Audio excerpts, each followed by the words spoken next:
Consider the lilies, how they grow. They toil not, they spin not. And yet I say unto you that Solomon in all his glory was not arrayed like one of these. If then God so clothed the grass which is today in the field and tomorrow is cast into the oven, how much more will he clothe you, O ye of little faith? And seek not ye what ye shall eat or what ye shall drink, neither be ye of doubtful mind. For all these things do the nations of the world seek after, and your Father knoweth that ye have need of these things. But rather seek ye the kingdom of God, and all these things shall be added unto you. Fear not, little flock, for it is your Father's good pleasure to give you the kingdom.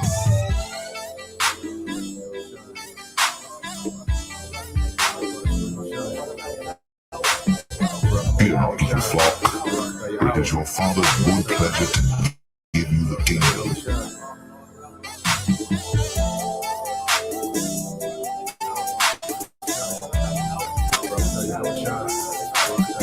Fear not, little flock, for it is your Father's good pleasure to give you the kingdom. But rather seek ye the kingdom of God, and all these things are added unto you. Fear not, little flock, for it is your Father's good pleasure to give you the kingdom. Sell that ye have, and give alms.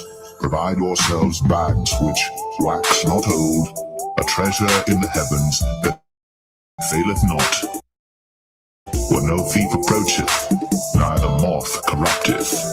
For where your treasure is, there will your heart be also.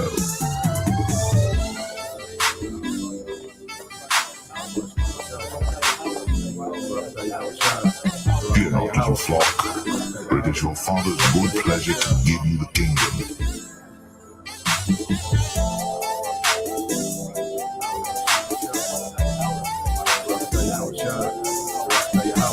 Fear not, little flock, for it is your Father's good pleasure to give you the kingdom.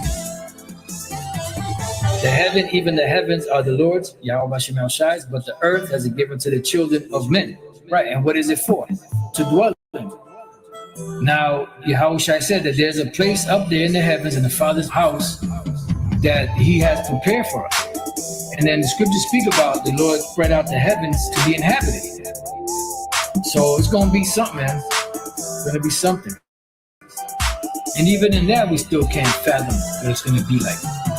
Because the earth is huge. But the earth is only going to be able to accommodate so many Israelites. Remember, it says a little one shall become 1,000 and a small one a strong nation. So Israelites are going to multiply. Remember, just in the land of Egypt, it said the more hell they put on Jacob, the more they multiply.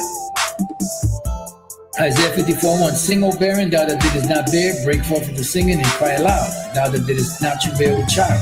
For more are the children of the desolate than the children of the married wife, saith the Lord, Yahweh Bashem El Shai. This goes back to Sarah and Hagar. Remember, Sarah was barren, Hagar got pregnant. But the one that was barren, she has more children than the one that had children. But she had Ishmael. The Lord blessed Ishmael, gave him 12 princes. And you see that Ishmael is blessed. They have a blessed land. You know, they are blessed people. They got a lot. But the Israelites, on the other hand, are going to be far greater. And they're going to be so many that it says, enlarge the place of thy tent, meaning where you live, enlarge that. Make it bigger, stretch it out, and let them stretch forth the curtains of thy habitations. So where's that going to happen? That's going to go further than the planet Earth. It's going to go out there to different planets. Spare not, lengthen thy cords, and strengthen thy stakes. Why? Because the Israelites are going to be so many.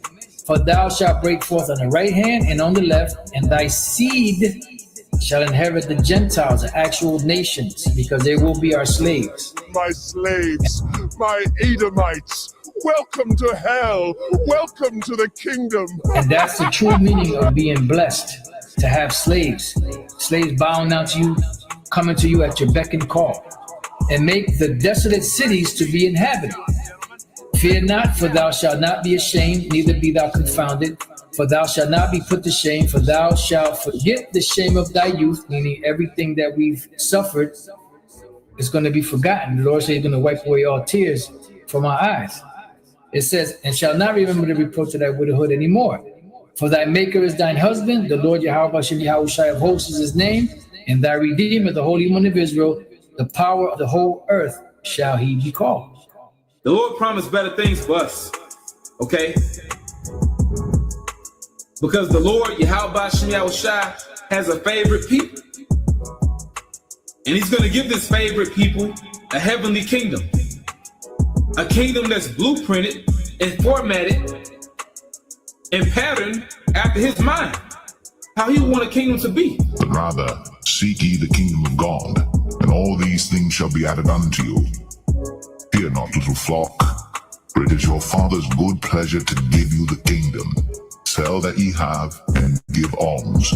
Provide yourselves bags which wax not old, a treasure in the heavens that faileth not, where no thief approacheth, neither moth corrupteth. For where your treasure is, there will your heart be also.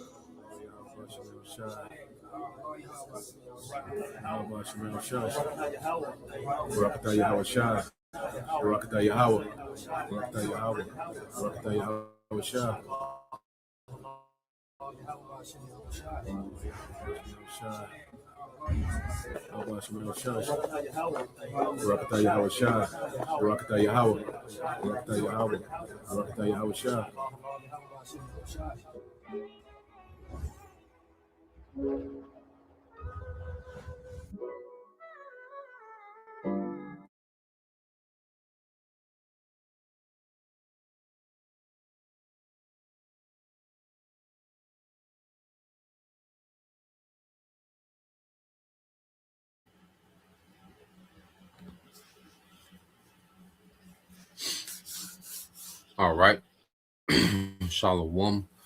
First and foremost, I would like to give all praise and glory unto Yahweh, Bahashem, Yahushai, Bahashem, Rakakwadash, and double honors unto the apostles and the elders of GMS who rule well, teach well, being great examples towards younger brothers, and peace and blessings and salutation to the hopeful lake out there pushing his word and truth and in sincerity across the four winds in the name of Yahweh Bashem Yahushai, pushing to get up out of here. Shalom to the hopeful lake, the believers, the listeners who have came back to the obedience of the scriptures through faith in Yahweh Bashem Yahushai.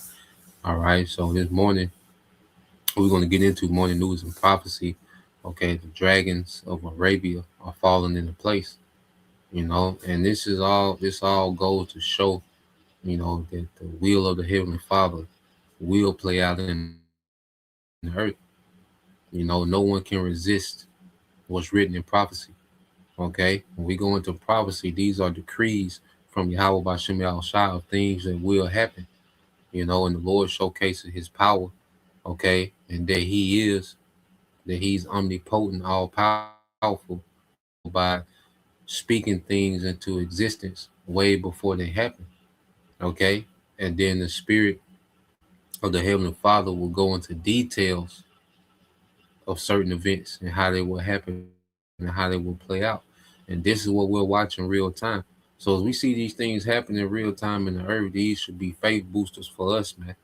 You know, our faith should be constantly increasing as we're seeing the prophecies of Yahweh Bashem Yahushai play out in the earth real time. Okay? And it's a beautiful thing. So everything is happening exactly, all right, how the Lord said it would happen. You know, we're right on cue. You know, never think that, you know, prophecy is stagnant or things are falling behind. You know, like I say, things intensify. You see these nations, you know, get right there at the brink of war, and then they calm down. Okay, well, that's the Lord setting the stage, because when this thing goes, it's gonna go. It ain't gonna stop. Okay, it ain't gonna slow down. All right. When the Lord finally, okay, pushes these nations through this threshold, okay, it's not going to slow down, and it's going to lead to the end of this kingdom and the ushering in of Yahweh and the righteous kingdom. You see? So I want to get a few precepts, and then I got a video I want to get into to show you what's exactly going over there with them, them Gulf Arab states. Okay, so let's go here to the book of Isaiah chapter 46 and I started verse 9. It says, remember, it's Isaiah 46 and 9 in the NLT. It said, remember the things I have done in the past, for I am the Most High. I am the Most High, and there is none like me. Okay, and the Most High separates himself through prophecy, man. Okay, because there's no other book, there's no other false idol that you can go to. Okay, there's no other book that you can go to and explain what's happening right now and what's getting ready to happen. There's no other book that goes into that. Okay, prophecy can be associated with no other God. Okay, these are the gods. All right, Buddha doesn't have prophets out here telling you play by play what's going on. Okay, Islam doesn't have prophets that's out here telling you play by play according to the book that they follow what's going on. Okay, but when you get into, all right, the camps, okay, which are the prophets coming back, beginning with the apostles and elders of GMS, on down, okay, you have, men able to tell you what's happening according to the book that we believe in. No other religion, okay, or organization, or whatever you want to call it, no other belief can do that. Okay, the 5% of the Moors, okay, no other belief system can do that except the prophets can expound on what's happening real time. And what you've seen is an uptick of people, all right, hijacking our talking points and trying to put, which these are the talking points of Yahweh Bashim Al Shai. We're just expounding on his will, okay, on his prophecy, man. He just gave us the gift to expound on it, okay, all through the will of Yahweh Bashim Al Shai, man.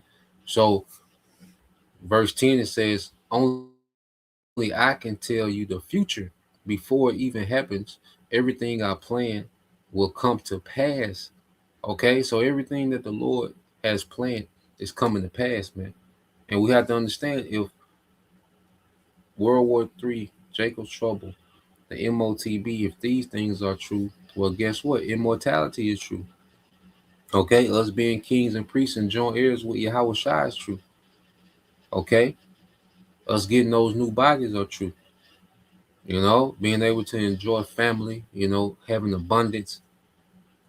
Okay, you see, the fatness of the earth, man, the spiritual power, all those things are true as well. So as we see the Lord bringing to pass, the things that he has us expounding on, well, everything else that we're expounding on is going to come to pass too. That's why I says everything I plan will come to pass. Okay, for I do whatever I wish. See, Esau, he likes to throw his shoulders around like he can do what he wish. He's limited. This nigga is very limited in what he can do.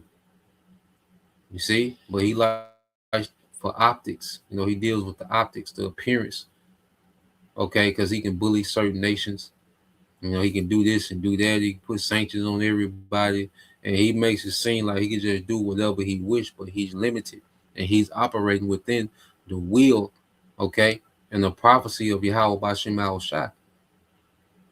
Okay, Esau can't segue from prophecy, man.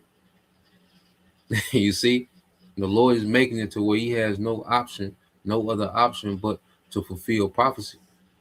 Okay, and that's why no matter what he do, okay, he's gonna have to go over there, all right, to those nations of the east and start an all-out war. He can't get around it. He's over here, playing bully in the Western Hemisphere. He gonna have to go across that Atlantic, okay, and get them boots in the dirt, man. Okay, thus said the Lord.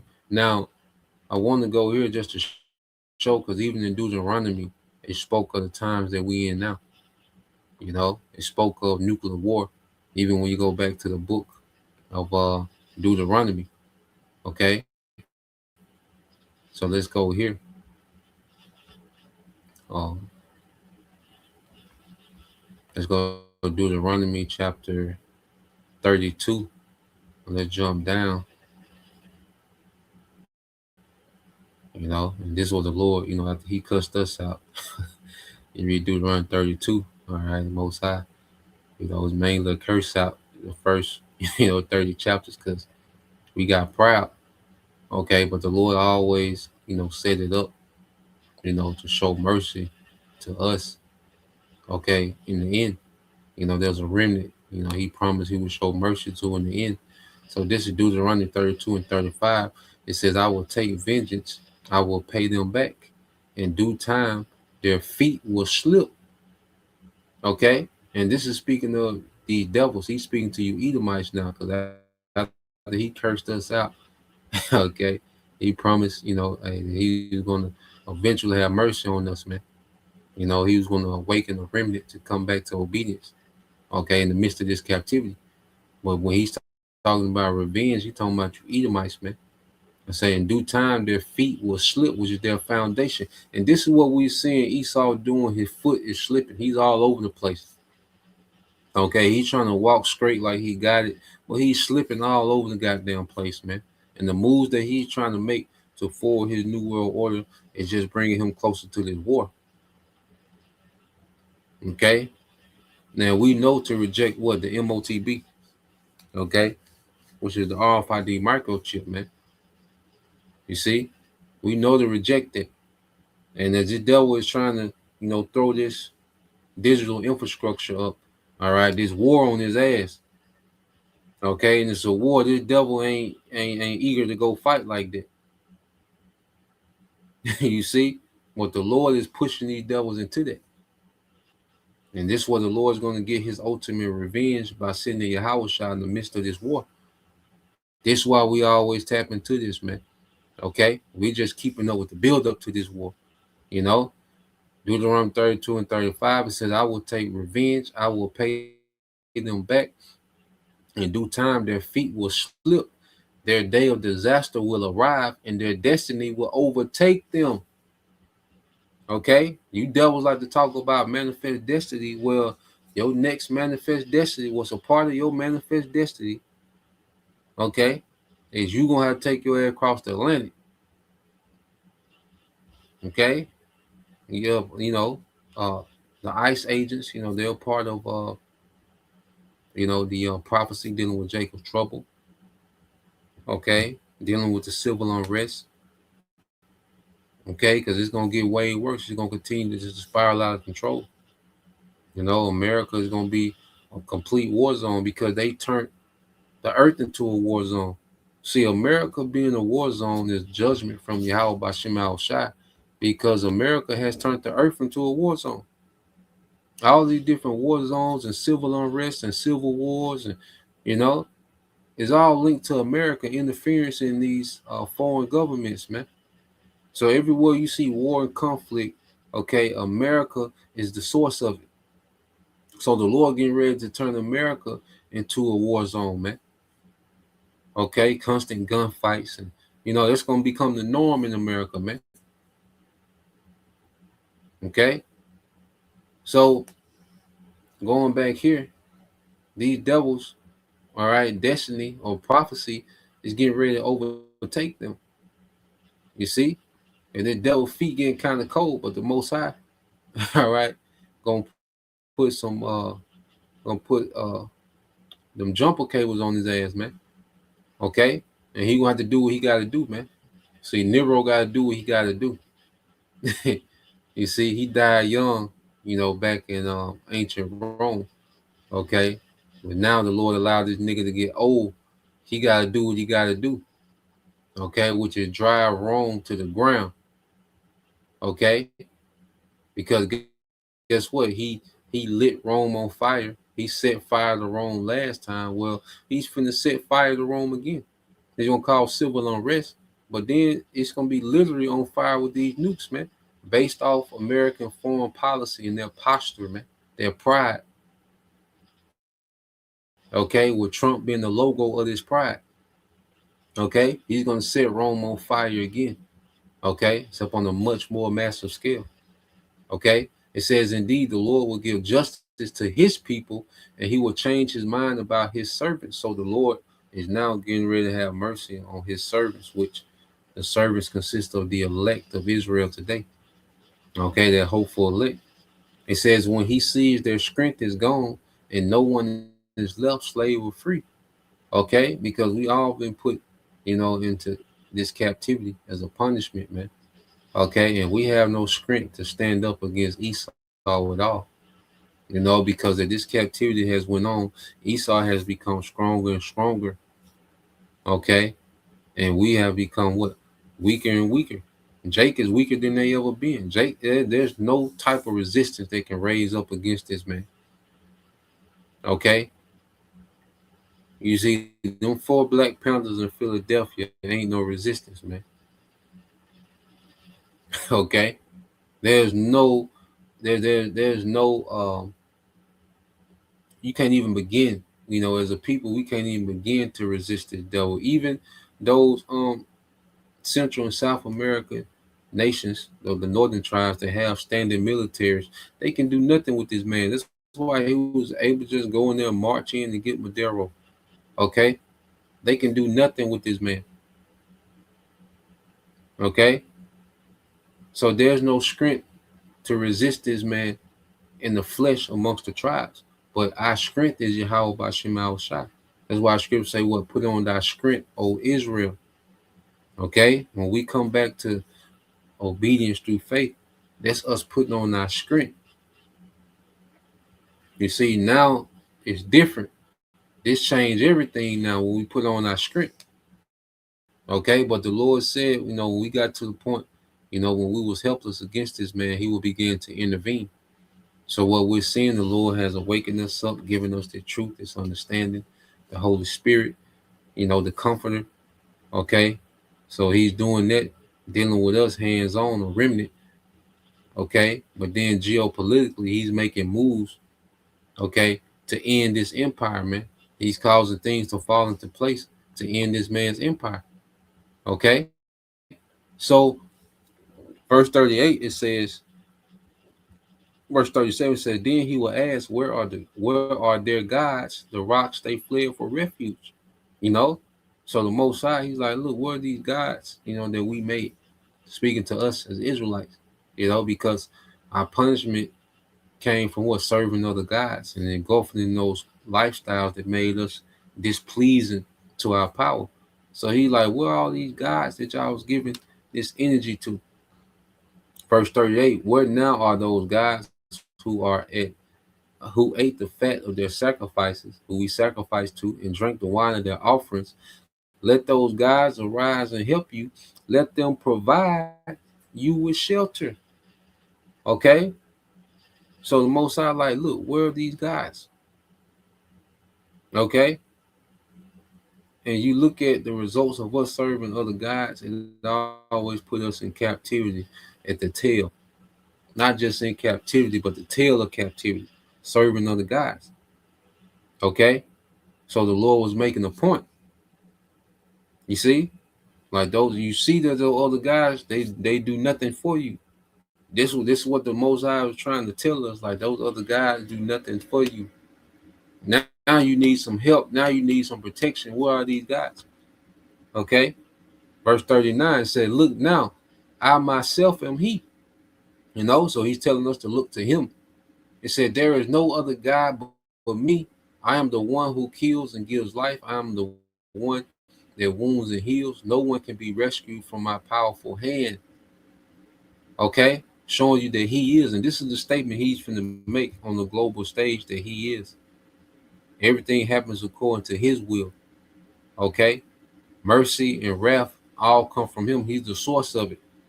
Okay, it said, verse 40, now I raise my hand to heaven and declare, as surely as I live.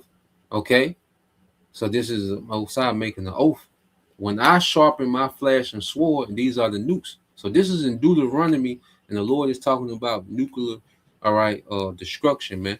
It says, when I sharpen my flashing sword and begin to carry out justice, I will take revenge on my enemies and repay those who reject me. Okay, and this is Esau and this system that he's trying to throw up. Esau and these nations is trying to throw up this digital system, which is complete rebellion against Yahweh Bashim Al-Shai.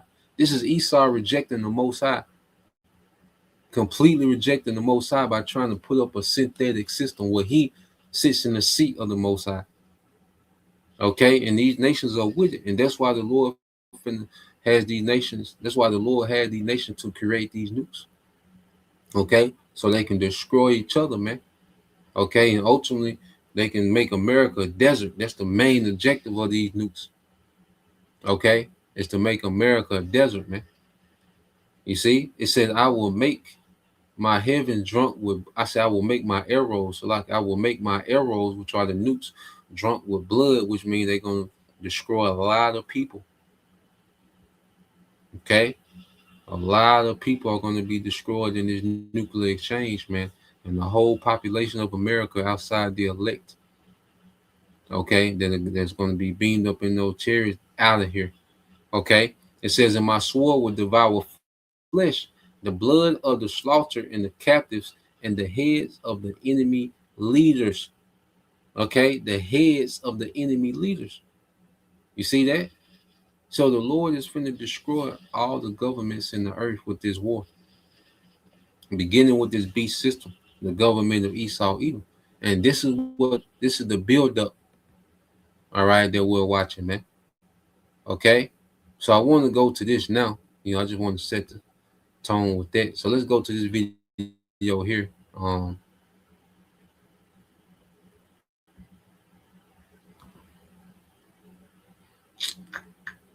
So this is what's happening over there in Saudi Arabia. Now this guy here, this channel, you know, I believe he uses AI to put these videos up. Okay, so there's certain things, you know, that's kind of biased toward the West, because you know that's another thing too with AI, is very, you know, biased when it comes to the West at certain things, you know, at some points. But it's certain, it's a lot of good information, you know, but we'll pick out the bones, you know, as we do with everything that we watch. You know, we pick out the bones. But this is what's happening. You know, this is the latest of what's happening, dealing with the whole, you know, small hats America attacking, supposed to attack Iran, but things started to change. Okay, things started to go against the West. Things stopped going into their favor, and prophecy is beginning to speak. Okay, so we know these Arab nations play a major part. These Arab nations that are allied with the West play a major part in how these devils are able to project their power, okay, in the Middle East.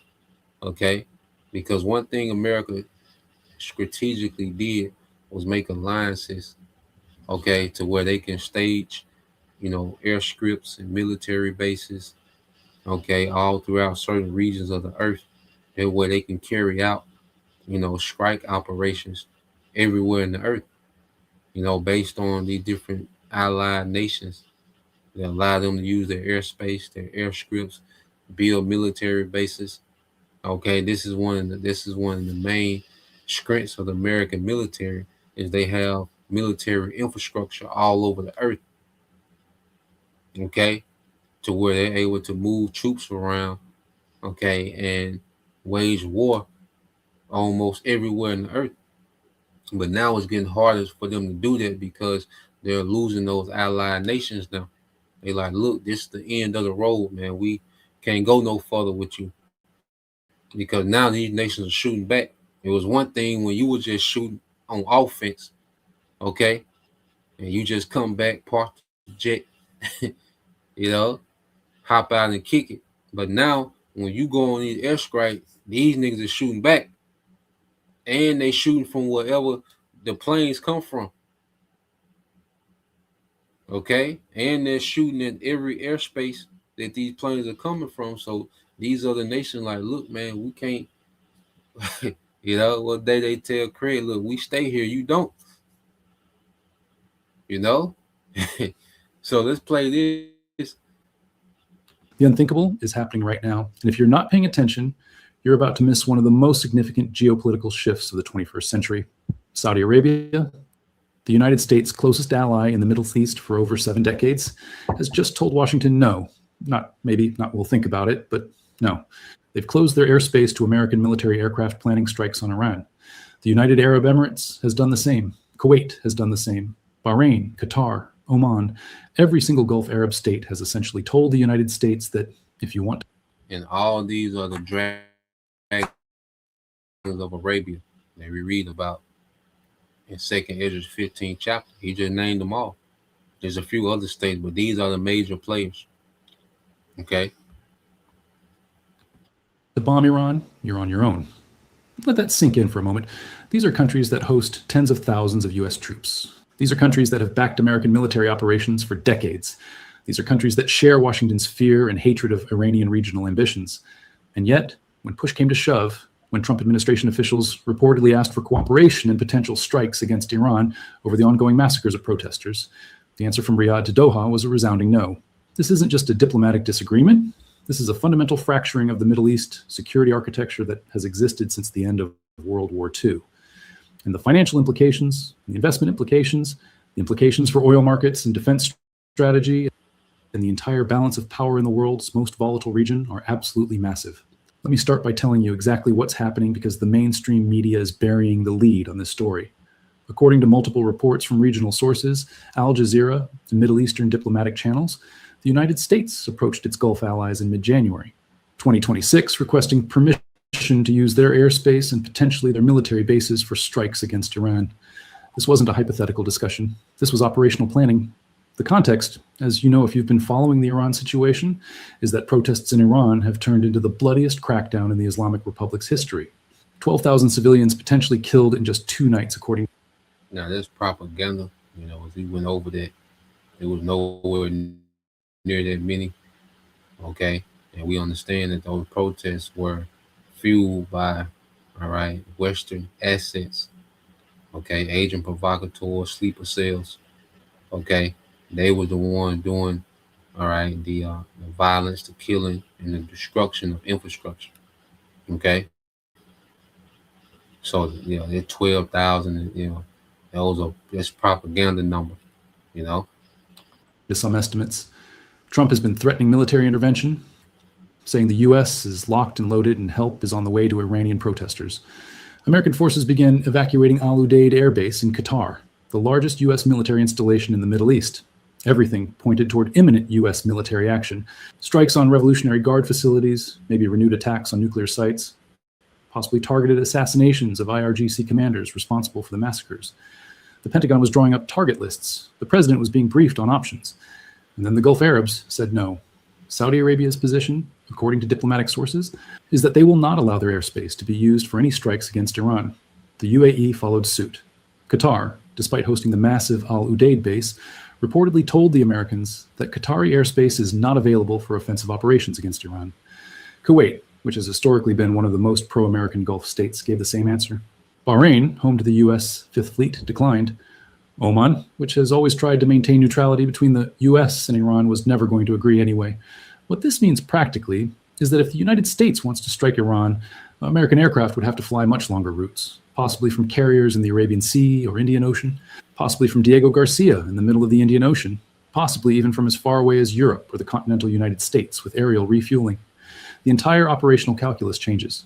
The element of surprise is reduced. The cost and complexity increase dramatically. The risk to American pilots goes up. And most importantly, the political signal is devastating. America's closest Arab allies have publicly distanced themselves from U.S. military plans. Now, you might be asking yourself, why would Saudi Arabia do this? The Saudis hate Iran. Iran is their primary regional rival. Iran backs the Houthis in Yemen, who have been launching missiles and drones at Saudi cities for years. Iran supports Shia militias throughout the region that threaten Sunni Arab governments. Iran's nuclear program is seen by Riyadh as an existential threat. The Saudis have spent billions of dollars and thousands of lives fighting Iranian proxies. So why on earth would they refuse to help the United States take down their greatest enemy? The answer is complicated. Well, the reason why the Iranian and Saudis have been enemies is because of the West. Okay? Because the West used the Saudis to wage an unjust war on the Yemen on the nation of Yemen, because Yemen has been pro-Russia for a while. Like I said, that's why Yemen had hypersonic missiles. When they was going against the American Navy in the Red Sea, where they had weaponry from Iran and Russia. And Yemen, when you go into the history of Yemen, what they call the Houthi rebels, which, that's an actual government in Yemen. This guy Houthi, when you go into it, he was one of the leaders, okay, the reformers, okay, because it's always, these nations are always stuck between choosing America or Russia, okay, and if you're pro-Russian, that means by default you're anti-America, and Yemen has been pro-Russia for a while, okay, and Iran has been pro-Russian for a while, okay, so the Saudis have been pro-West, and America was using those Saudis. They was giving them the weapons also to wage war on Yemen, which was pro-Russia. So Iran was helping Yemen because they're pro-Russia, okay. So now what's happening is the Lord has it to where the Saudis are looking like, well, it doesn't make sense for us to keep fighting in this region on behalf of America. And it damn so don't make sense for us to allow y'all to use our airspace to fight Iran when we know they have the missile technology now, okay, to strike back and destroy our infrastructure, destroy our oil infrastructure. Okay, Iran can do major damage to Saudi Arabia. Like I say, Saudi Arabia caught hell with Yemen, with the Houthis. Okay, Iran will pummel them on behalf of America just for their association with America, allowing America to use their airspace. Okay, and all these Gulf Arab states know this. They seen the 12-day the war. They wasn't watching CNN getting these reports like the small hats were kicking ass. They know because Iran was showing some shit in this 12-day war. So they know, like, if they can have their way with Tel Aviv, which is supposed to be one of the most protected cities in the world, if they can have their way with Tel Aviv, if they can penetrate Tel Aviv with ease with small strike packages, okay, if they really open up, what's going to happen to our infrastructure for letting America use our airspace and utilize these air bases, man? So these government nations like, no. And then they know another thing too, like we've been talking about for 7 months, they know that Iran been getting scrapped up by Russia and China for 7 months straight. So these Gulf states know all this, man. They not in the blind. They're not, okay, looking at CNN, all right, Megyn Kelly, Good Morning America when it comes to news dealing with Iran. No, they really know what's good, okay? They know that, okay, this gonna even be different than last time. So they're like, look, y'all, this is no-go. Y'all on your own. Y'all got to figure that out, man. Okay? And see, these nations are able to do this because the Lord has raised up an alliance mainly between Russia, Iran, and China, and these nations, because these Gulf Arab states, they can't do nothing with America. Okay? But they see an alliance that's being raised up.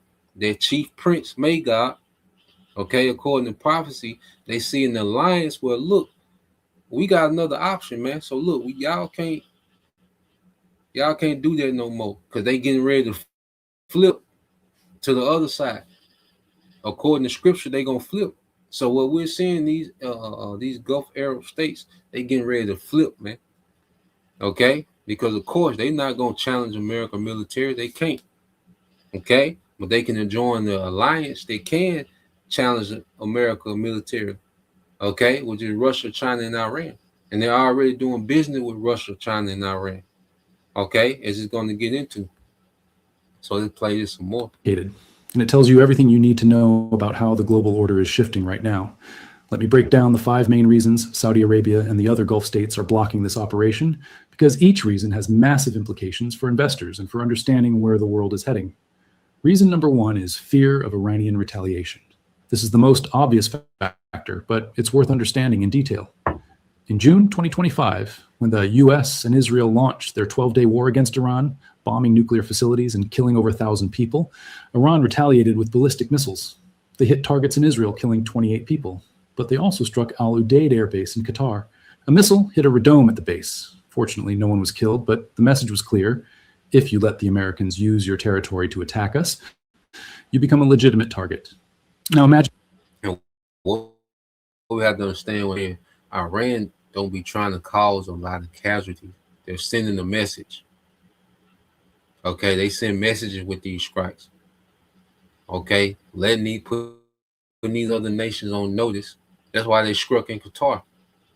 Okay, to let you know if you allow this man to do any military activity against us from your sovereign territory, you will become a target in the retaliation. Okay, that's why Iran, they call before they do things, because they're not trying to cause casualties, man. They really just trying to show you, like, look, if this shit escalate, this is a preview of what it's gonna look like.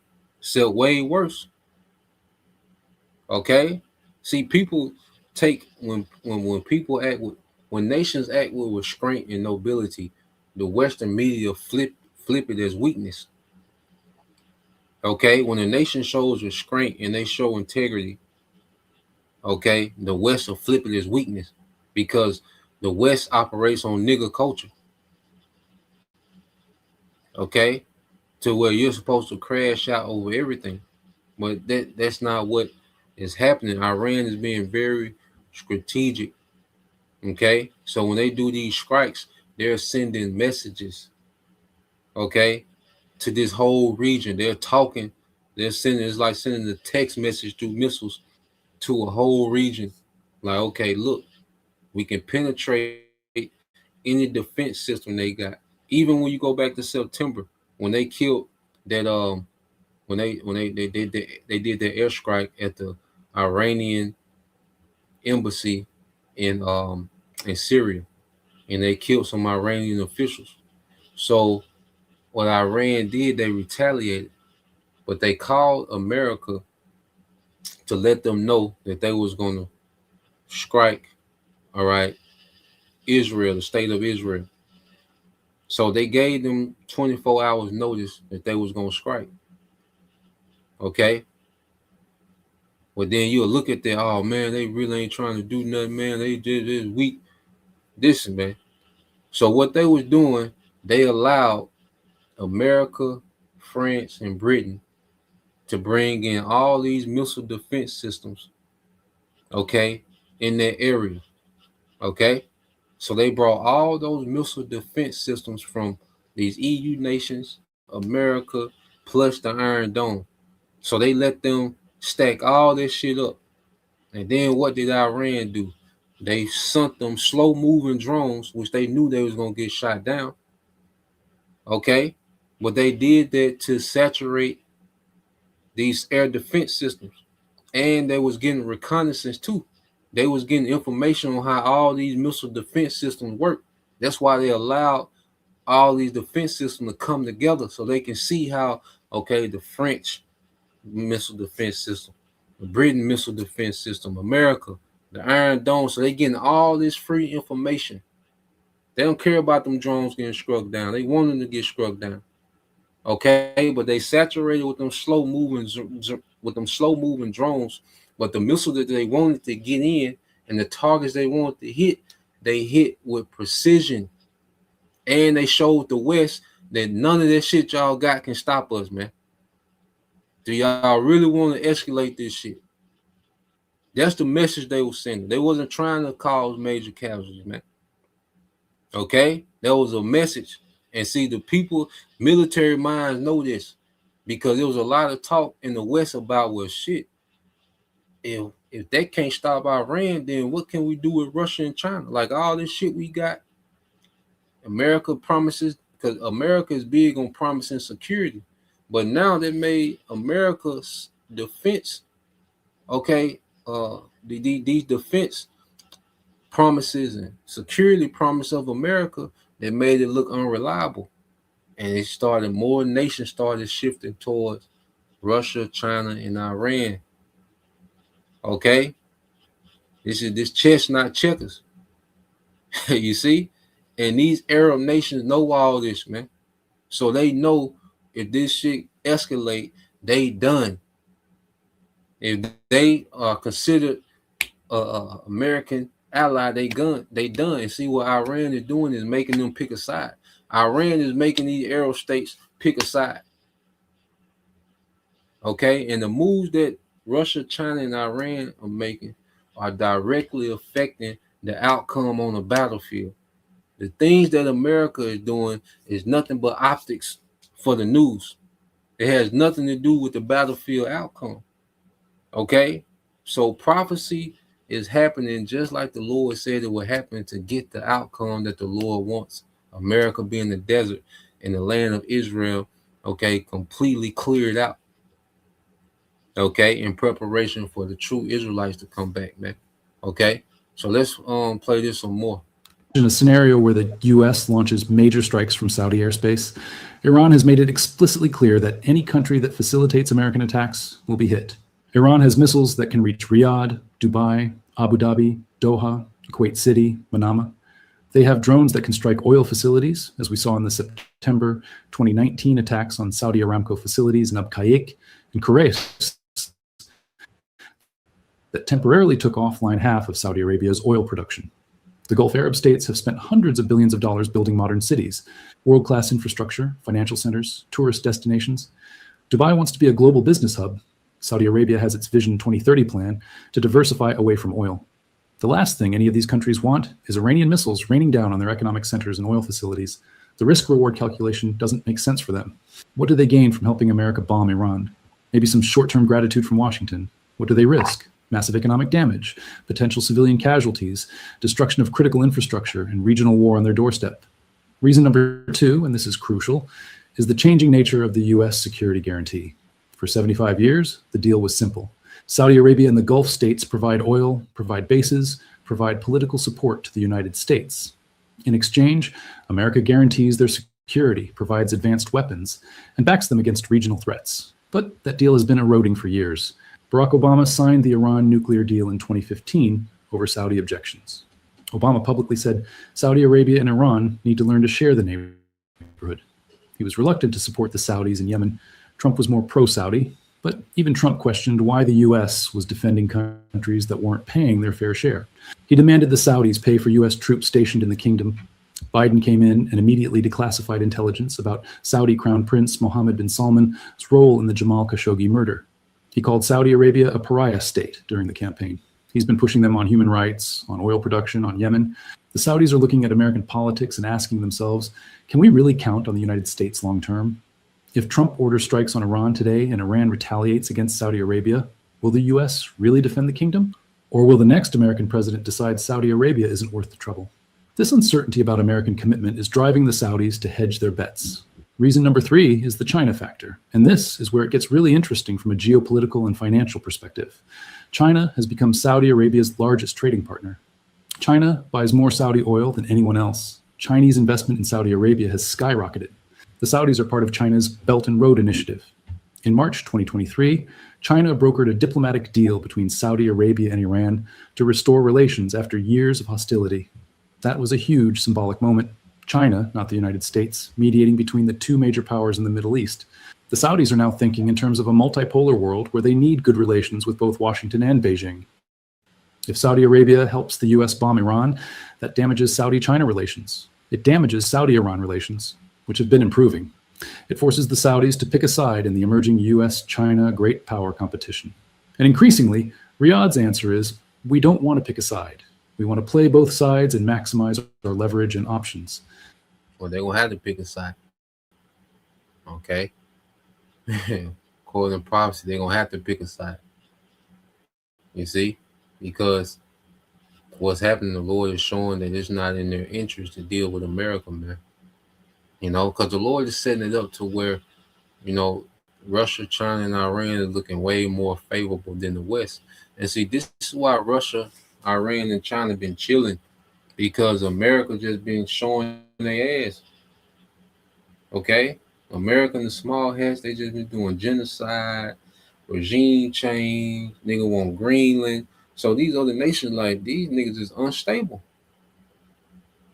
You know, like these niggas are all over the place. Like, what are y'all doing?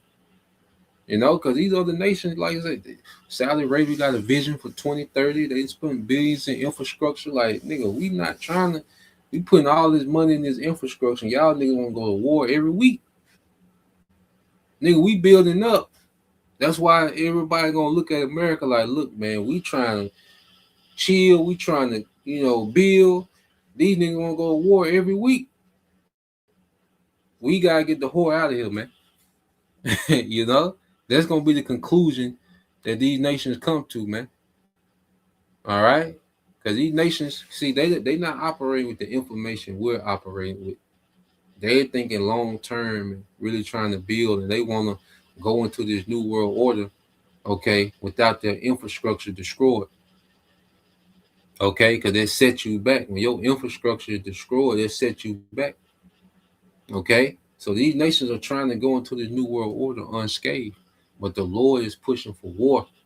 Okay, and he got these small hats in America making sure, especially these small hats, it's going to be the small hats that's going to drag America into it. Okay, but these nations, like, they trying to chill and build, but this nigga won't stop. Okay, so the Lord gonna put in their mind, look, nuke this nigga, man. Okay, because like I say, these nations, a lot of these nations can't deal. These smaller nations, they can't deal with America conventionally, a conventional war with America. Europe can't deal with a conventional war with America. That's why the only option, look, just nuke these niggas, man. Okay. So yeah, let's play a little more. This is a fundamental shift from the Cold War era when countries had to choose between the US and Soviet blocs. Today, middle powers like Saudi Arabia have more room to maneuver. Reason number 4 is the question of regime survival and domestic politics. Mohammed bin Salman, known as MBS, is effectively running Saudi Arabia as crown prince, with his elderly father, King Salman, largely sidelined. MBS has made bold moves to modernize the kingdom, giving women the right to drive, allowing cinemas and concerts, trying to diversify the economy beyond oil. But he's also consolidated power ruthlessly, arrested potential rivals, including princes and businessmen in the Ritz-Carlton purge, and overseen a harsh crackdown on dissent. The last thing MBS needs is to be seen as a puppet of the United States, or to drag Saudi Arabia into a war that could destabilize his modernization plans. If Saudi Arabia gets hit by Iranian missiles because MBS allowed American bombers to use Saudi airspace, how do the Saudi people react? Even in an authoritarian state, public opinion matters. The Arab Street has historically been sympathetic to anti-American causes. Palestinians, Syrians, Iraqis, Yemenis have all suffered in conflicts where the US was involved. If MBS is perceived as selling out to American interests and getting Saudi cities bombed in the process, that could create internal problems for him. He's already walking a tightrope between reformers who want faster change and conservatives who think he's gone too far. Adding a war with Iran to that mix is not appealing. Reason number 5 is the lesson of Iraq, Libya, Syria, and Yemen. Every single American military intervention in the Middle East over the past 25 years has ended in chaos. The invasion of Iraq in 2003 destroyed the country and empowered Iran. The intervention in Libya in 2011 led to failed state status and ongoing civil war. Support for Syrian rebels created a vacuum that ISIS filled. The Saudi intervention in Yemen, which had American backing, has been a disaster that has cost thousands of lives and billions of dollars with no victory in sight. The Gulf Arabs have watched America promise quick victories and decisive action, only to create quagmires that last for decades. Now, Trump is promising to help Iranian protesters and potentially strike the Iranian regime. But what's the end game? If the US bombs Iran, does the regime collapse? Probably not. Does Iran strike back? Absolutely.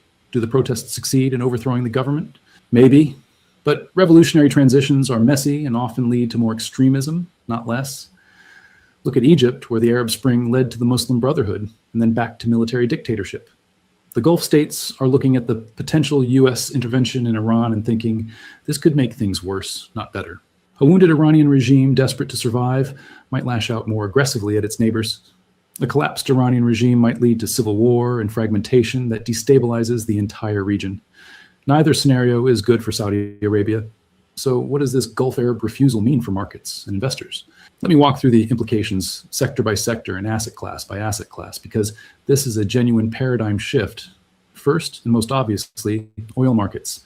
If the US cannot easily strike Iran because Gulf airspace is closed, that changes the military equation. It doesn't mean strikes are impossible, but they're harder, riskier, and less likely. That reduces the immediate risk of a US-Iran war, which should be bearish for oil prices in the short term. We've already seen crude pullback from highs.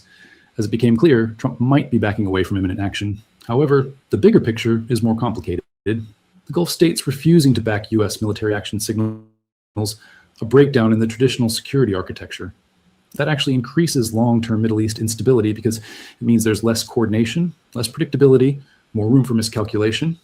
In a weird way, the old system, where everyone knew the US and Saudi Arabia were aligned, was more stable than this new world where alignments are fluid and uncertain. Long-term, that could mean higher risk premiums built into oil prices.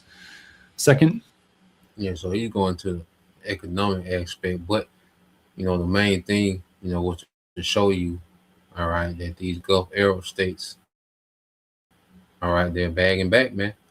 Because they don't want no part, okay, of this shootout, that's going to take place. And see, what we have to understand, Iran was preparing to fight America ever since America invaded Iraq. They knew they was next because they bordered Iraq. Okay, so Iran has been posturing themselves. That's why they went so heavy with ballistic missiles. Okay, where they have hundreds of thousands of these ballistic missiles. You see, so they went so heavy in their ballistic missile program because they was preparing for a shootout with America. Okay, the small hats, they would obliterate them. The only reason the small hats get the bark is because they got American backing. Okay, but Iran would obliterate them. Easy work. Okay, before the weekend. They'll be done before the weekend is finished, man. Okay, so these Iran, has built up this inventory of these ballistic missiles that the West can't stop, okay, and prepare for a shootout with America, okay? And these Gulf Arab states, they know this. So they're like, look, if this thing go full scale, we don't want no part of it, man.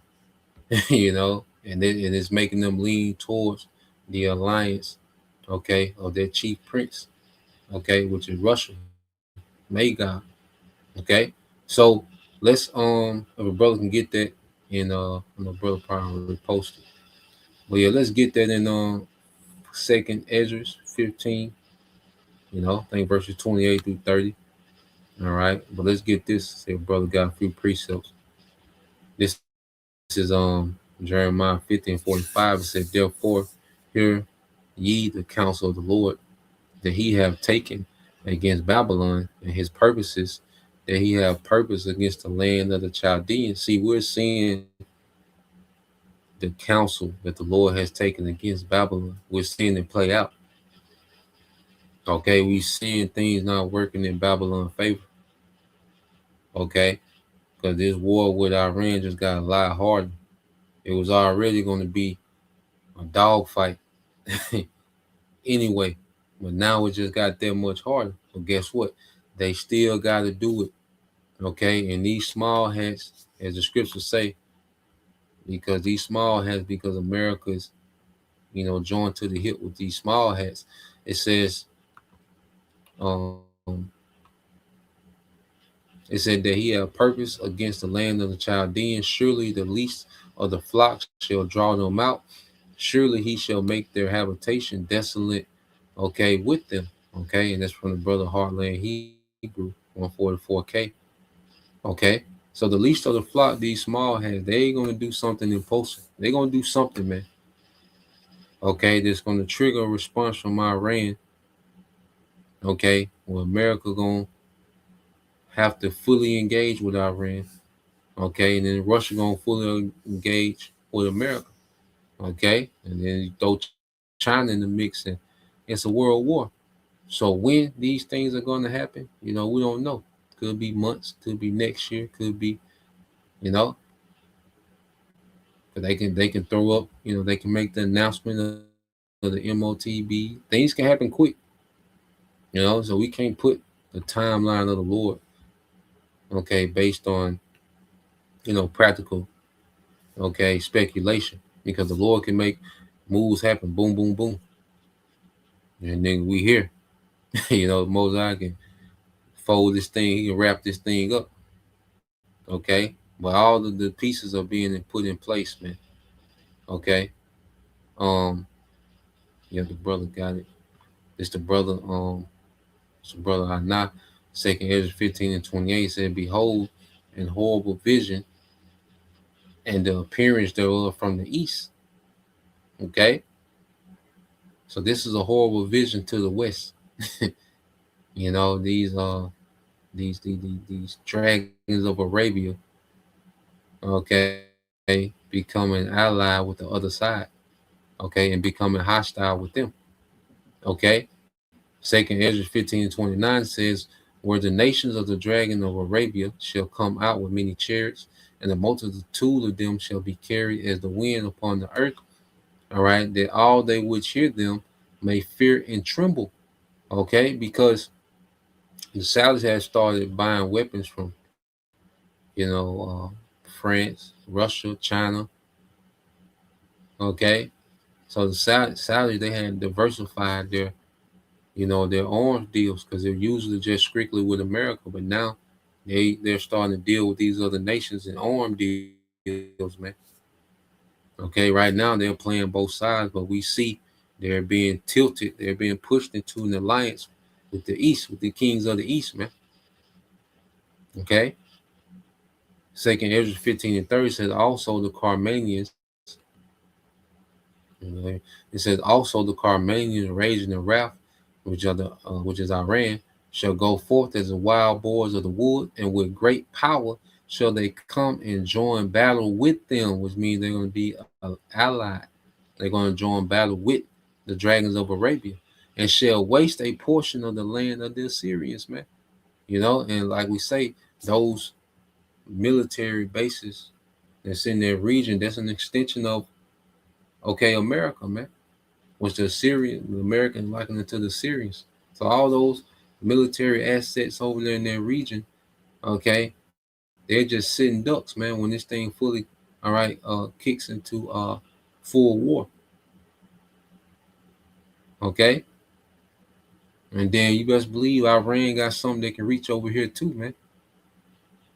Okay. We'll find out what nations can reach America in that day. We all gonna find out at the same time in the same moment. Okay. Who has the capability of reaching America, man? Okay. So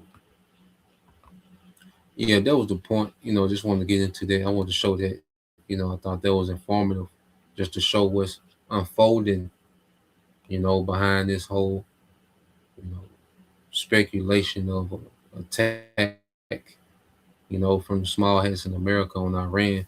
There's been a lot of pieces being moved. Okay, a lot of loyalties are shifting. Okay, and it all plays into the will of Yahweh Bashim al-Shah through prophecy, man. Okay. Matter of fact, let me end it on just some Proverbs 19:21.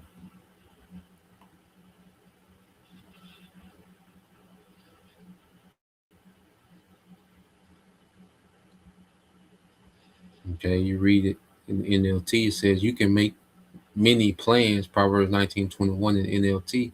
You can make many plans, but the Lord's purpose will prevail. Okay, so the purpose, the intent, okay, of the Heavenly Father, that's what's going to always prevail. Okay, and you go into the different, translations real quick. KJV said there are many devices in a man's heart.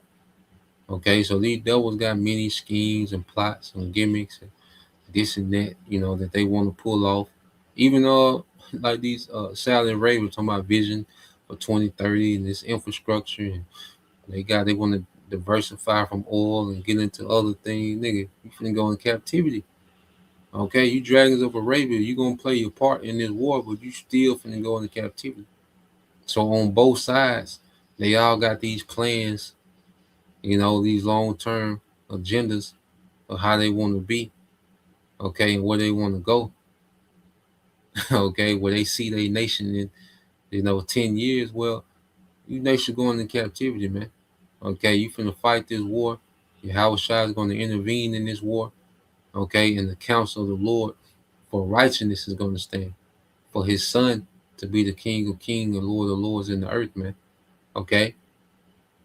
And it says, nevertheless, the counsel of the Lord that shall stand. So what we're seeing, the counsel of the Lord is standing, okay, against the devices of men, okay, what they plan to do, what they're trying to do, what they're trying to pull off, okay, it's all going to fail on both sides, okay? So Lord will, you brothers, all right, and you sisters edified once again.